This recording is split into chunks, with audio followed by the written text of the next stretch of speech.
बिस्मिल्लाहिर्रहमानिर्रहीम। अस्सलाम वालेकुम फ्रेंड्स, आप देख रहे हैं सीएससी गाइड और आज मैं आपको बताऊंगा कि डॉक्यूमेंट्स कौन कौन से रिक्वायर्ड होते हैं for MOFA and embassy. MOFA mean ministry of foreign affairs, मतलब जब कि आप किसी बाहर कंट्री में जाना होता है। ये उनके लिए बता रहा हूँ जिनको आइडिया नहीं है इस चीज़ का। जिनको आइडिया है वो अभी से मतलब वीडियो छोड़ के जा सकता है, क्योंकि आपके माइंड में ये होगा हाँ यार हमें तो पता है ये क्यों बता रहा है। तो जिनको पता है वो अगर पता है देखना चाहते हैं वीडियो तो देख सकते हैं, अगर जिनको नहीं पता उनके लिए तो ज़रूरी है।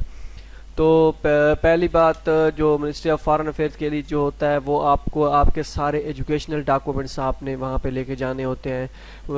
मतलब कि आपने जो मैट्रिक की है वो की है, इंटर, और उसके बाद जो बैचलर की है आपने, और अगर मास्टर किया है तो उसकी भी। तो ये सारी चीज़ें लेके जानी होती हैं वहाँ पे।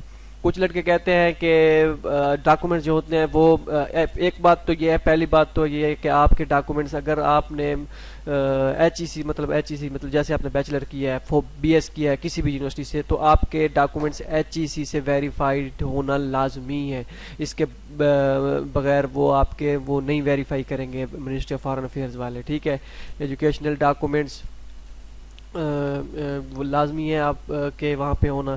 उसके बाद कुछ जो आईबीसीसी होती है, मतलब कि जो आपने मैट्रिक और इंटर किया होता है, तो उसके भी वेरीफाई होना। वो वेरीफाई आप अपने बोर्ड से, मुतलका बोर्ड से, जिस बोर्ड से आपने किए हैं वहाँ से आप वेरीफाई करवा सकते हैं, करवाने होते हैं। ये लाजमी नहीं है, ठीक है, ये ऑप्शनल है। अगर आप करवाना चाहें तो बेहतर है, अगर ना करवाएं तो कोई मसला नहीं है। अगर आप चाइना जा रहे हैं स्टडी वीज़ा के लिए तो ये कंपलसरी नहीं है, वो सिर्फ एच ई सी वेरीफिकेशन, मतलब एच ई सी से जो वेरीफाइड होते हैं डॉक्यूमेंट्स वो भी चल जाएंगे, काफ़ी है, दैट्स इट। तो ये आप पे डिपेंड करता है। लेकिन मसला ये होता है, दोस्तों ने कहा है कि करवा लो, बेहतर है, क्योंकि जब आप चाइना जाते हो, अगर वहाँ से आपको मूव करना पड़े, मूव ऐसे करना पड़ेगा, अगर आपको वहाँ से यूरोप जाना पड़े डायरेक्ट, कोई प्रोफेसर कह दे भाई वहाँ पे आपने जाना है तो स्टडी के लिहाज से जो भी, मतलब कोई पॉसिबिलिटी बन जाती है वहाँ पे यूरोप जाने से, वहाँ से यूरोप डायरेक्ट। तो अगर आपके वहाँ पे मैट्रिक और इंटर के आईबीसीसी से वेरीफाइड नहीं होंगे तो फिर पाकिस्तान आपको आना पड़ेगा, वेरीफाई करवाना पड़ेगा, फिर जाना पड़ेगा आपको। तो करवाना, अगर जिसने करवाना है तो वो करवा सकते हैं। ये थी इनकी डिटेल। और बाकी इसका जो है जो क्या होता है, वीज़ा डॉक्यूमेंट्स जो होते हैं, मतलब जो यूनिवर्सिटी आपको भेजती है वो भी साथ लेके जाने हैं मिनिस्ट्री ऑफ फॉरेन अफेयर्स, या नहीं लेके जाने, इसमें थोड़ा सा क्वेश्चन मार्क है। कुछ लड़के कहते हैं कि मतलब कि आपको लेके जाने चाहिए, तो कोई कहता है कोई ज़रूरत नहीं है, सिर्फ एजुकेशनल डॉक्यूमेंट्स ही ministry of foreign affairs check करती है। लेकिन मैं ये कहूँगा कि आप ले जाएं, अगर आपके पास वीज़ा डॉक्यूमेंट्स अभी से आपके पास आ गए हैं तो, क्योंकि ये ना वो वहाँ पे आपको कर दें कि नहीं भाई अभी नहीं, अब नहीं, आपके डॉक्यूमेंट्स, वीज़ा डॉक्यूमेंट्स नहीं है इसलिए हम आपको वेरीफाई नहीं कर सकते। तो आप मिनिस्ट्री ऑफ फॉरेन अफेयर्स आप तभी जाएंगे जब आपको पता चल जाएगा कि हाँ भाई अब मेरा एडमिशन तकरीबन कंफर्म हो गया है, और आप जाना चाहते हैं। तो इसमें कोई दो राय नहीं है कि जैसे ही आपके पास डॉक्यूमेंट्स हैं तो आप वहाँ पे मिनिस्ट्री ऑफ फॉरेन अफेयर्स जा सकते हैं। तो अगर आपके पास वीज़ा डॉक्यूमेंट्स अभी तक नहीं पहुँचे और आप सोच रहे हैं कि वो पता नहीं मोफा में कैसे वेरीफाई होगा, कैसे नहीं होगा, तो आप टेंशन ना लें, तब तक वेट कर लें जब तक आपके डॉक्यूमेंट्स नहीं आते वीज़ा वाले, मतलब कि जो यूनिवर्सिटी ने या सीएससी ने सेंड करने हैं आपको, तो उसका वेट कर लें।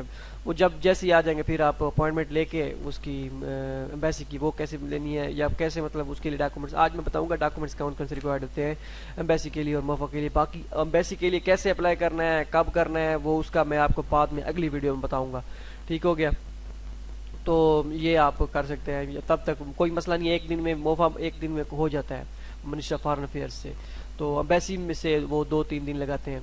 तो एक तो एजुकेशनल डॉक्यूमेंट्स आपके पास होने चाहिए, और बाकी वीज़ा डॉक्यूमेंट्स जो होते हैं,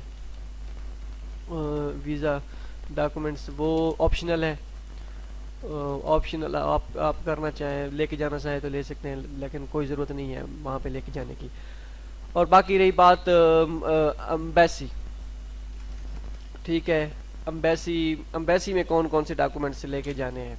एम्बेसी में पहले तो आपने लेके जाना है अपॉइंटमेंट लेटर। अपॉइंटमेंट लेटर आपने लेके जाना है जो आपको मिलेगा, ठीक हो गया। एम्बेसी ऑनलाइन अप्लाई जब करेंगे, जैसे हम यूनिवर्सिटी HEC का ऑनलाइन अप्लाई करते हैं, हमें वो डेट देते हैं कि हाँ भाई ठीक हो गया, आप इस डेट को HEC के दफ्तर हैं और ये टाइम है आपका और इसमें आपने वेरिफिकेशन करवानी है डिग्री की। तो इसका तरीकाकार भी वैसे ही है, ठीक हो गया। इसका तरीकाकार भी वैसे ही है। और ये इस कहाँ से करना है, कैसे करना है अप्लाई, ये इसका मैं अगली वीडियो में बताऊंगा। सिर्फ मैं आज आपको बताऊंगा इसके डॉक्यूमेंट्स के बारे में कि एम्बेसी में कौन कौन से डॉक्यूमेंट्स रिक्वायर्ड होते हैं, क्योंकि आपकी कन्फ्यूजन दूर हो कि पता नहीं क्या चीज़ उनको रिक्वायर्ड होती है क्या नहीं होती। तो ये चीज़ें। इसके बाद हो गया कॉपी ऑफ, ये पहली हो गई, मतलब एम्बेसी के लिए पहला ठीक हो गया। तो अब दूसरा कौन सा है, वो जो आपको वीज़ा फॉर्म भेजेंगे, ये जो आप डॉक्यूमेंट्स वो आपको भेजेंगे जो आपने पोस्टल एड्रेस दिया होगा CSE वाले या यूनिवर्सिटी वाले, तो उसी में सब कुछ ये होगा, वीज़ा फॉर्म भी मौजूद होगा, ये साथ लेके जाने हैं। उसके बाद तीसरी चीज़ जो है, ये मैं आपको वो चीज़ें बता रहा हूँ जो उनके एम्बेसी में उनकी जो लिखी हुई हैं, मतलब कि रिक्वायर्ड डॉक्यूमेंट जो स्टूडेंट फॉर सेक्वेंस फॉर, मतलब जो स्टूडेंट के लिए स्टूडेंट वीज़ा के लिए जिन्होंने अप्लाई किया था उनके लिए। तो तीसरी चीज़ है कॉपी ऑफ पासपोर्ट, आपके पास कॉपी ऑफ पासपोर्ट लाजमी, ये तो हर किसी को पता है होनी चाहिए, ठीक हो गया। उसके बाद है चौथी चीज़ जो है, जो JW 202 एंड 201 फॉर्म। JW 202 और 201 फॉर्म ये क्या होता है, ये इसके बारे में आपको थोड़ा सा बताता हूँ। JW 202 and JW 202 and 201 form, ठीक है। ये जो 202 होता है ये होता है यूनिवर्सिटी का, मतलब जो यूनिवर्सिटी जिनको स्कॉलरशिप देती है, यूनिवर्सिटी स्कॉलरशिप जिनको मिली होती है उनका आता है JW 202 फॉर्म, वीज़ा का होता है। तो और जो 201 है ये CSE की जो स्कॉलरशिप मिलती है ये उसका फॉर्म होता है JW 202। एक ओरिजिनल इसकी और एक कॉपी साथ लेके जानी है, ठीक हो गया। इसके बाद एडमिशन नोटिस भी या तो आप कोई यूनिवर्सिटीज़ जो हैं वो करती हैं, व्हाट्सएप कह रहा हूँ, मेल में बता देती हैं, और कुछ जो है वो उनके डॉक्यूमेंट के साथ आता है, मोस्टली डॉक्यूमेंट्स के साथ भी लाजमी आता है। पांचवी चीज़ जो है एडमिशन नोटिस, मतलब कि एडमिशन नोटिस जो उनके डॉक्यूमेंट्स के साथ होगा, एक वो ओरिजिनल और एक उसकी कॉपी। एडमिशन नोटिस हो गया पांचवी चीज़, ये पांच चीज़ें हो गई। एक इसकी ये ओरिजिनल भी साथ लेके जाना है और कॉपी भी साथ लेके जाना है, क्योंकि वो एम्बेसी वाले फिर यूनिवर्सिटी से रब्ता करते हैं भी हाँ भाई आपने इस यूनिवर्सिटी को इस स्टूडेंट को भेजा है, डॉक्यूमेंट भेजे हैं, या बस एम ये किसी के उठा के ले आया है। तो पांच चीज़ें ये हो गई। छठी चीज़ जो है पुलिस क्लियरेंस सर्टिफिकेट आपके पास होना चाहिए लाजमी। पुलिस क्लियरेंस सर्टिफिकेट के बगैर वो कभी भी आपको नहीं करना। अगर आपका पुलिस क्लियरेंस सर्टिफिकेट नहीं बना हुआ तो आप बनवा सकते हैं, क्योंकि ये 6 महीने के लिए वैलिड होता है और तकरीबन हर बंदा 2 महीने बाद चला जाएगा स्कॉलरशिप के लिए, तकरीबन सितंबर 15 से पहले या 25 सितंबर तक, या अक्टूबर में भी कोई लोग जाते हैं या कम अक्टूबर से। तो पुलिस क्लियरेंस सर्टिफिकेट अभी से बनवा ले, कोई मसला नहीं है, एक दिन में बन जाएगा, ठीक हो गया। तो एक छठी चीज़ होगी पुलिस क्लियरेंस सर्टिफिकेट, ये ओरिजिनल साथ लेके जाना है, ठीक है। कॉपी करवानी है तो एक आध करवा ले, बाकी ओरिजिनल ये साथ लेके जाना है। ओरिजिनल बाकी सारे डॉक्यूमेंट्स भी लेके जाने हैं, लेकिन इसकी फ़ोटो कापी अगर नहीं करवाई तो कोई मसला नहीं है, वो आपको वापस कर देंगे। तो ओरिजिनल जो है तो बाकी भी वापस कर देंगे, कोई मसला नहीं है। उसके बाद आता है सातवीं चीज़ जो आती है वो है एजुकेशनल डॉक्यूमेंट्स।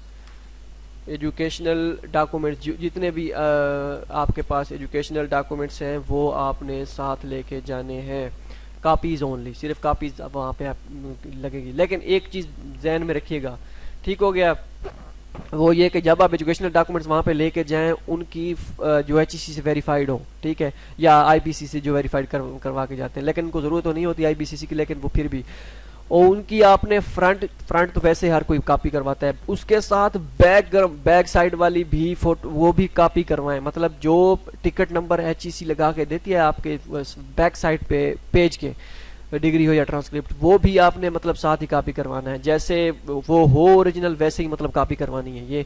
ये नहीं कि उसका फ्रंट आपने एक अलग पेज पे निकाल लिया, उसके बाद एक दूसरे पेज पे उसकी बैक निकाले, नहीं, एक ही पेज पे, ठीक हो गया।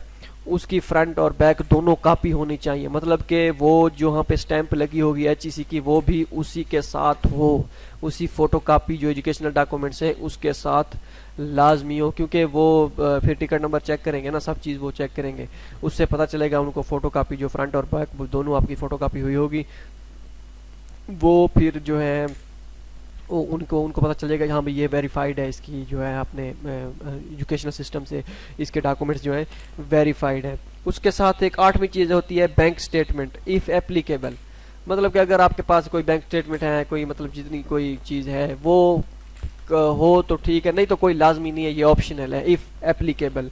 तो बैंक स्टेटमेंट में चाइना जाने के लिए तो कोई बैंक स्टेटमेंट नहीं होती, हाँ अलबत्ता हम यूरोप वगैरह जर्मनी वगैरह या यूके वगैरह हम जा रहे होते तो फिर तो था कि हम ये चीज़ें देते, ठीक है, बाकी कोई लाजमी नहीं है इसके लिए। ठीक हो गया इफ़ एप्लीकेबल। तो ये चीज़ें हैं जो रिक्वायर्ड डॉक्यूमेंट्स हैं एम्बेसी के लिए, डॉक्यूमेंट्स जिसकी जो जो लेके जाने हैं, और मोफा के लिए मिनिस्ट्री ऑफ फॉरेन अफेयर्स के लिए। बाकी कोई चीज़ ऐसी कोई ख़ास नहीं है जो लेके जानी है साथ, और आप पता चल गया होगा कि कौन कौन से डॉक्यूमेंट्स आपको प्रिपेयर्ड आपने करने हैं। बस आपने वेट करना है जो है उसके डॉक्यूमेंट्स का, अपने रिक्वायर्ड डॉक्यूमेंट्स जो मतलब वीज़ा डॉक्यूमेंट जो आपके आने हैं तो वो आ जाएं, फिर आप मिनिस्टर ऑफ फॉरेन अफेयर जा सकते हैं। और हाँ मेरे ख्याल में अगर ना भी ये नहीं भी हैं तो अगर आप इस्लामाबाद में रहते हैं या लाहौर में रहते हैं तो वो आप वैसे भी जा सकते हैं बगैर उसके, मेरे ख्याल में वो कर देंगे, लेकिन इसके बारे में मैं अथेंटिक नहीं हूँ अभी। लेकिन कोई मसला नहीं होता, लड़के कहते हैं दोस्त जो है कोई ऐसा नहीं है वीज़ा हो तो तभी आप मिनिस्टर ऑफ फॉरेन अफेयर जाएँ, वो एजुकेशनल डॉक्यूमेंट सिर्फ चेक करते हैं।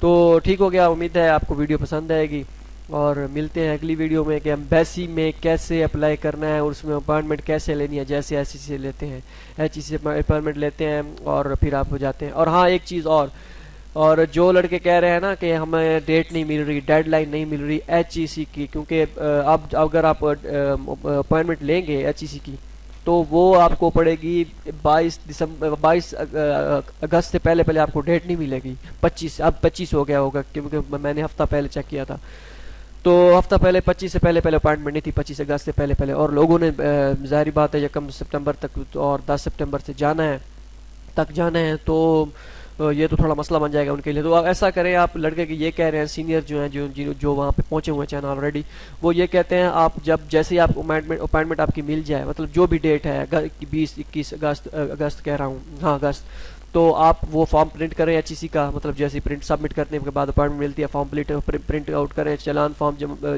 प्रिंट आउट करें, और उसके बाद अपने एजुकेशनल डॉक्यूमेंट साथ लेके एचईसी के दफ्तर पहुंच जाएं, वहाँ पे उनको कहें भाई ऐसा ऐसा हमारा मसला है, भाई हमने जाना है और एचईसी का अपॉइंटमेंट बहुत लेट है, तब तक हम लेट हो जाएंगे, हमारी स्कॉलरशिप जो है हम ज़ाया हो जाएगी। तो इस तरह आप उनको कहेंगे जो लॉजिक रीज़न है आपकी, तो वो कर देंगे, आपको डॉक्यूमेंट्स वेरीफाई कर देंगे, कोई ऐसा मसला नहीं है।